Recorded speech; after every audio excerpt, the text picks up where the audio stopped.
Engineering Exploration Ramps and Pathways by Brittany Miranda. What interesting discoveries did you make?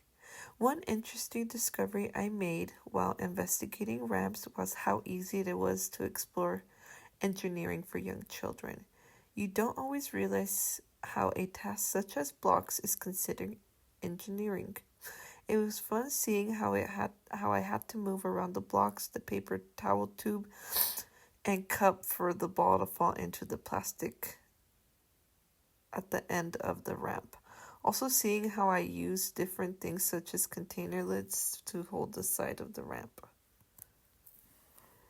Describe how you engaged in the 5 steps of engineering process. There is many ways you can engage children in the 5 steps the process of engineering. The steps are to ask, imagine, plan, create, and improve. You start by asking what we should start with, and then help them imagine how to build it. We can then draw out a plan of what we want to develop.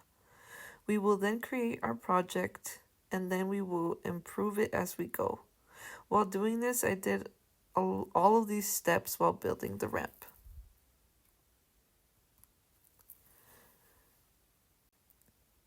When it comes to spatial vocabulary, there are many words that I used when building the ramp, such as when putting the ball on top of, and up, and down.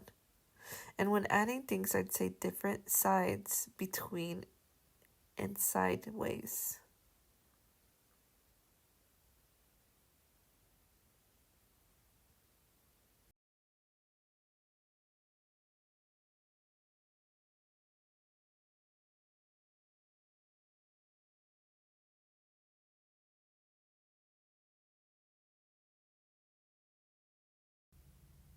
How would you introduce or promote a ramp building exploration within young children?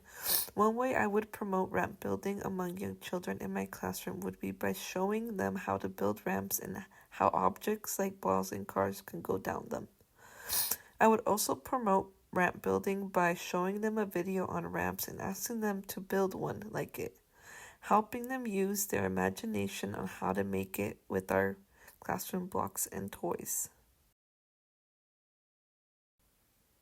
What are 2 or 3 considerations and constraints? A few considerations and constraints I have about the ramp building is not having enough supplies for everyone to build their own or to finish their ramps.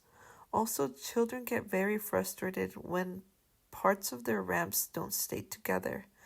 Finally, considering that if we do it as a classroom, we will have a lot of children who want to see their ideas come to life, and they might get upset when they don't see it. 2 or 3 other opportunities for other domains.